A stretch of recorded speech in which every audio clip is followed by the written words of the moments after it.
வணக்கம்.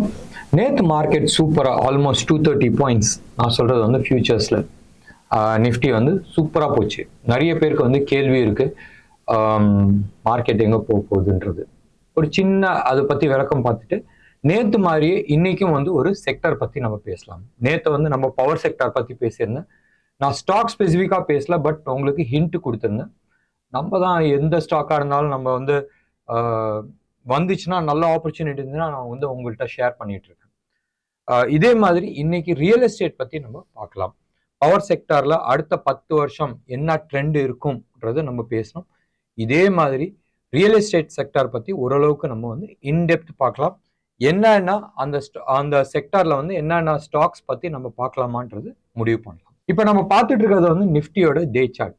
நிஃப்டியோட day chart நீங்கள் எடுத்து பார்த்தீங்கன்னா இந்த லோ சம்வேர் அரௌண்ட் October 26 வந்துச்சு. லோ எவ்வளோ இருந்துச்சு? 18,840, 804. அந்த லோ வந்துட்டு அங்கேருந்து நிற்கவே இல்லை. ஆல்மோஸ்ட் நீங்கள் எடுத்து பாருங்களேன், we are talking about 2000 points. எவ்வளோ? அக்டோபர் விட்டுருங்க, நவம்பர், டிசம்பர் கூட 16 நாள் தான். Close to about 35 to be precise 34 trading டேஸில் ஆல்மோஸ்ட் 1500 பாயிண்ட்ஸ்க்கு மேலே வந்து நம்ம ரேலி அடிச்சிருக்கிறோம். 1500 இல்லை, க்ளோஸ் டு அபவுட் 1800 பாயிண்ட்ஸ் வந்து நம்ம ரேலி கொடுத்துருக்கோம். செம்ம மார்க்கெட். இது மாதிரி மார்க்கெட்லாம் வந்து டெஃபினட்டாக வந்து it is not a short covering as a whole, right? ஆனால் ரேலி ஸ்டார்ட் ஆனது ஒவ்வொரு லெவல்லையும் வந்து ஷார்ட் கவரிங்னால தான் மேலே போச்சு. அந்த 19,885க்கு அப்புறமா ஒரு 2 நாள் ஷார்ட் கவரிங்கில் போச்சு. அதுக்கப்புறமா சஸ்டெயின் ஆக ஆரம்பிச்சிச்சு. சரி, இப்போ மார்க்கெட் எங்கே போகுதுன்றதை நம்ம பார்க்கலாம். டே சார்ட் நம்ம பார்த்துட்டு இருக்கிறது வந்து நிஃப்டியோட day chart, Nifty futures. Last swing இதான் வந்து உங்களுக்கான ஸ்விங், ரைட்?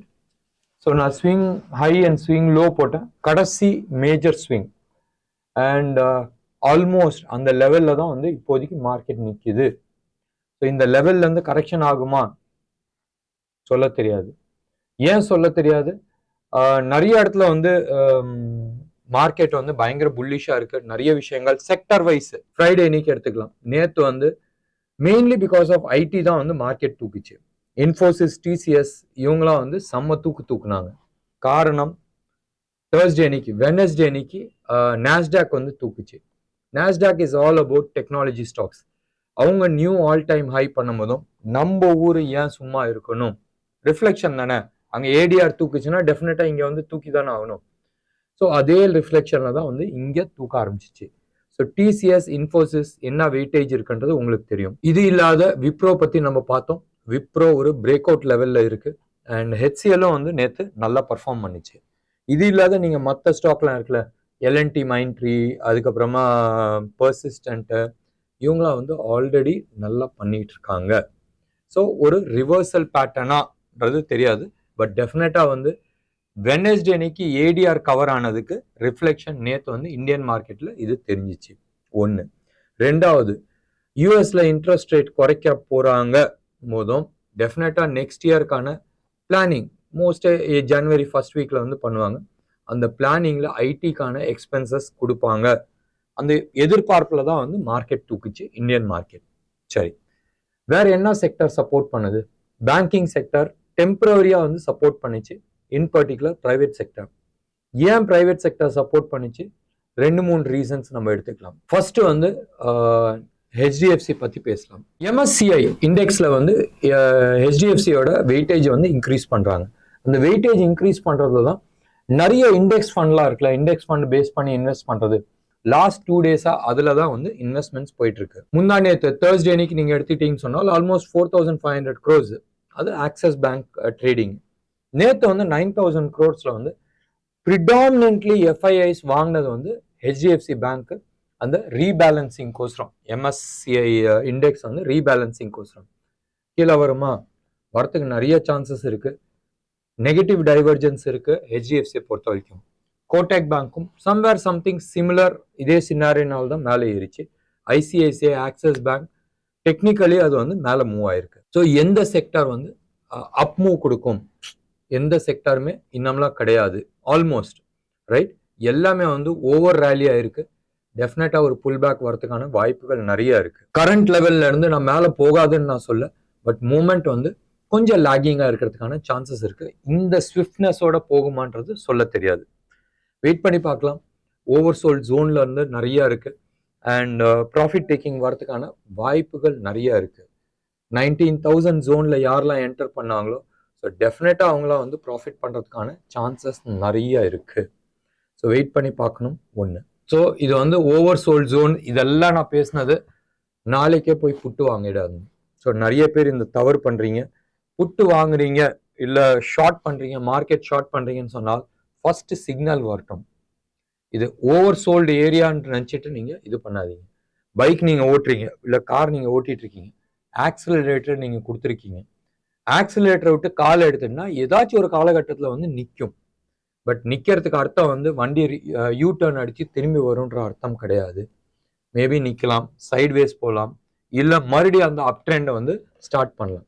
ஸோ டெஃபினட்டாக ஃபர்ஸ்ட் கன்ஃபர்மேஷன் இல்லாத உள்ள என்டர் பண்ணுறது வந்து அட்வைசபிள் கிடையாது. நான் சொல்றது வந்து புட்டை இல்லை ஃபியூச்சர்ஸை ஷார்ட் பண்ணுறது. சரி, இப்போ வந்து நம்மளோட ரியல் எஸ்டேட் செக்டார் பற்றி நம்ம பார்த்துக்கலாம். ரியல் எஸ்டேட் செக்டார் வந்து பயங்கர புல்லிஷாக இருக்கு.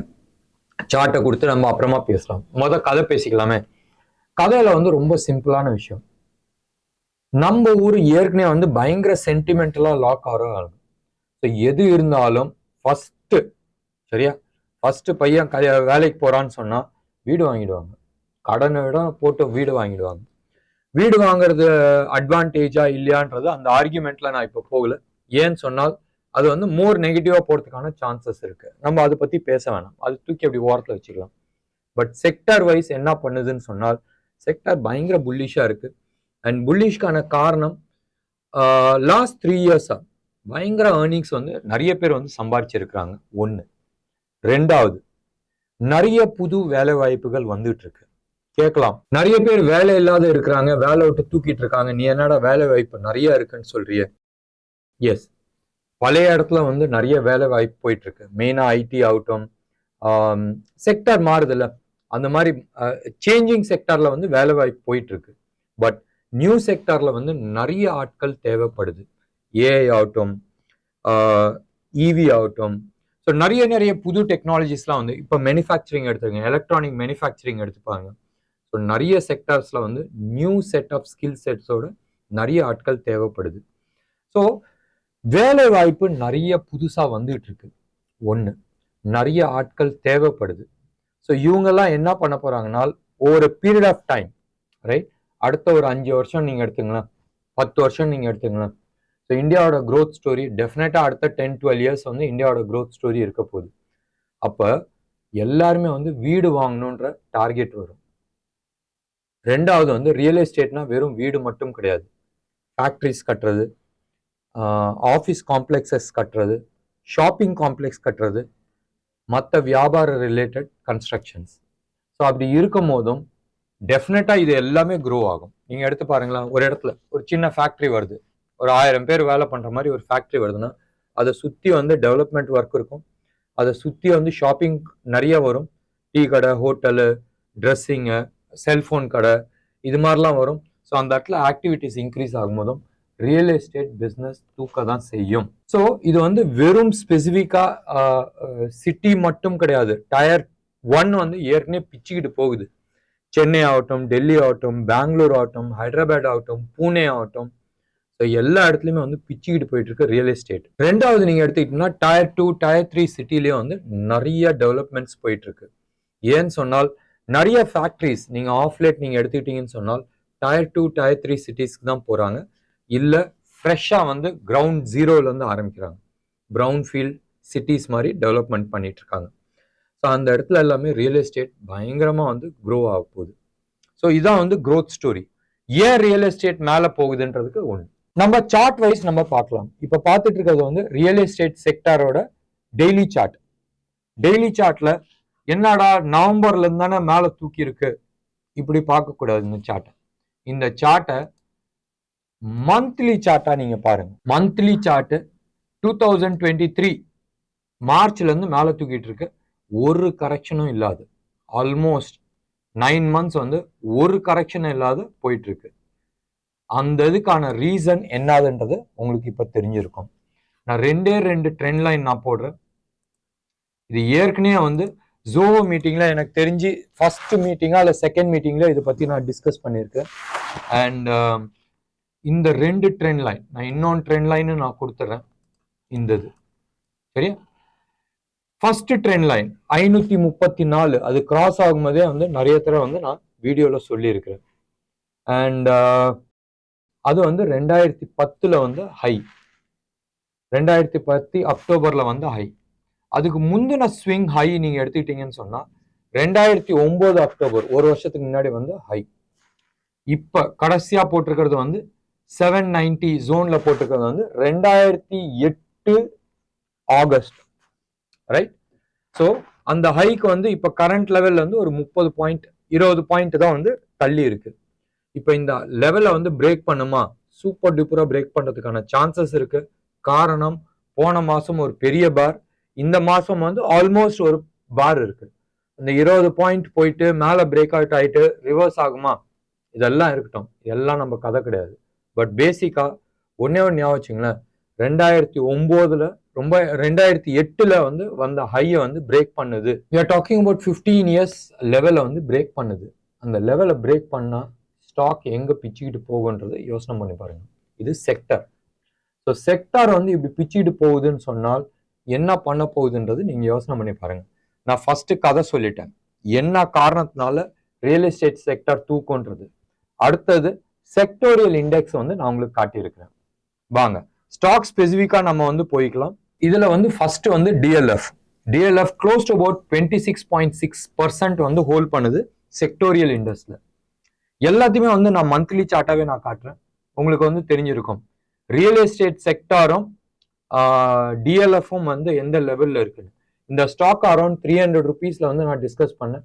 நான் சொன்னேன், யாருக்காச்சும் கையில கேஷ் இருக்கு வாங்கி போட்டு மறந்துடுங்க, அடுத்த 5 வருஷத்துக்கு மினிமம் 2000 ருபீஸ் வரைக்கும் போகும்ன்றது நான் டிஸ்கஸ் பண்ணியிருக்கேன்.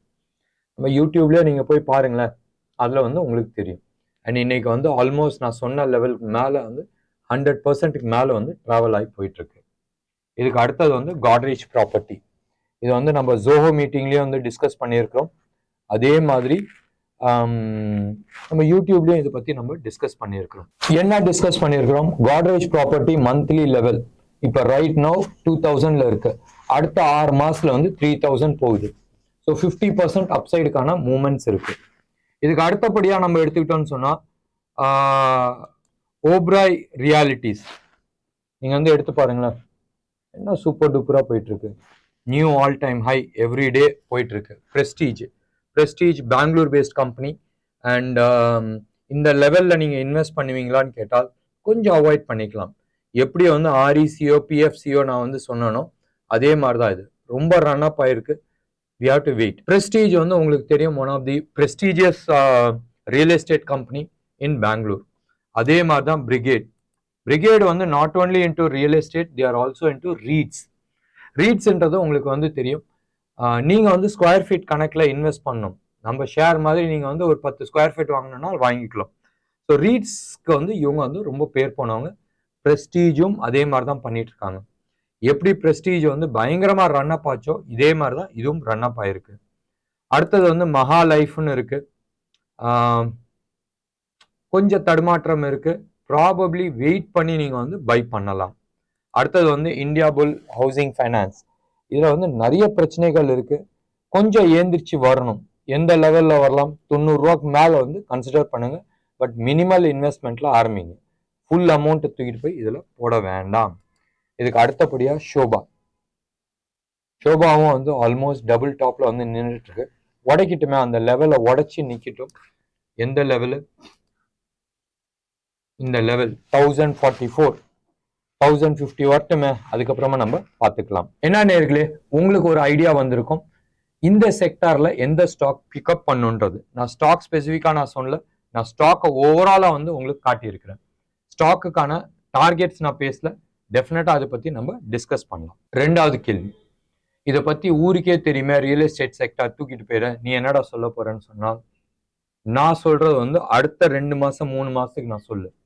செக்டார்ல ஸ்டாக் ஸ்பெசிஃபிக்கா எது மேல தூக்க போகுதுன்றது ஆல்மோஸ்ட் ஒரு 6-7 மாசம் 10 மாசத்துக்கு முன்னாடியே நம்ம டிஸ்கஸ் பண்ணியிருக்கிறோம். எனக்கு தெரிஞ்சு 2023 பிகினிங்ல இருந்து நான் இந்த செக்டார் பத்தி நான் பேசிட்டு இருக்கேன். ரியல் எஸ்டேட் செக்டார் மட்டும் பத்தி பேசாதீங்க, அதோட ஆன்சிலரி என்னது, சிமெண்ட், ஸ்டீலு, ஹவுசிங் ஃபைனான்ஸ். இப்போ வந்து உங்களுக்கு புரிஞ்சிருக்கும் ஏன் ஹவுசிங் ஃபைனான்ஸ் ஸ்டாக்ஸ் எல்லாம், Can Fin housing finance, PNB housing finance, LIC housing finance, இல்லை இப்போ வந்து ஷெல்டர்ஸ்ன்னு வந்துச்சுல, ஹோம் ஷெல்டர்ஸ் ஐபிஓ, அந்த ஸ்டாக் ஆகட்டும், நிறைய ஹவுசிங் ஃபைனான்ஸ் ஸ்டாக்ஸ் தூக்கிட்டு போறதுக்கான சான்சஸ் நிறைய இருக்கு. ஒருத்தர் வீடு வாங்குறாங்கன்னு சொன்னால் அந்த வீட்டுக்கான காசு எவ்வளவோ அவ்வளோ வட்டி வந்து அடுத்த ஒரு 30 வருஷத்துல இல்லை 25 வருஷத்துல ஃபைனான்ஸ் கம்பெனிக்கு நீங்க கொடுக்க போறீங்க. இவனோட அவனுக்கு வந்து லாபம் ஜாஸ்தி. அது ஞாபகம் வச்சுங்க.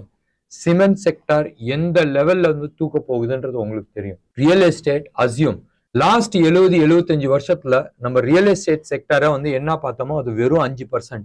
மீதி 95% அடுத்த 10-15 வருஷத்துல நம்ம பார்க்க போறோம். அப்ப இந்த செக்டார் வந்து எவ்வளவு பிரம்மாண்டமா இருக்க போகுதுன்றது உங்களுக்கு தெரியும். இப்ப இன்னொன்று விஷயத்துல அப்படியே வரலாம். நான் வந்து ஹவுசிங் ஃபைனான்ஸ், ஸ்டீல் பத்தி பேசினேன். சிராமிக்ஸ், டைல்ஸ், அந்த ஸ்டாக்கை நீங்க பார்க்கலாம். வயரிங், எலக்ட்ரிக்கல் வயரிங், இல்ல ஸ்விட்சஸ், இது மாதிரி செக்டார்ஸ் இருக்கு. பெயிண்ட், இது மாதிரி செக்டார்ஸ் இருக்கு. ஸோ டெஃபினட்டா இந்த ஒரு செக்டார் தூக்குறனால இந்த செக்டார்ஸ் எல்லாமே தூக்க போகுது. இதுல ஸ்டாக் ஸ்பெசிஃபிக்கா என்னதுன்றது மிக விரைவில் நம்ம டிஸ்கஸ் பண்ணலாம். என்ன நேயர்களே, உங்களுக்கு இந்த ப்ரோக்ராம் பிடிச்சிருந்துச்சுன்னா லைக் பண்ணுங்க, ஷேர் பண்ணுங்க. டெஃபினட்டா உங்களோட கமெண்ட் பாக்ஸ்ல கொடுங்க. நன்றி, வணக்கம்.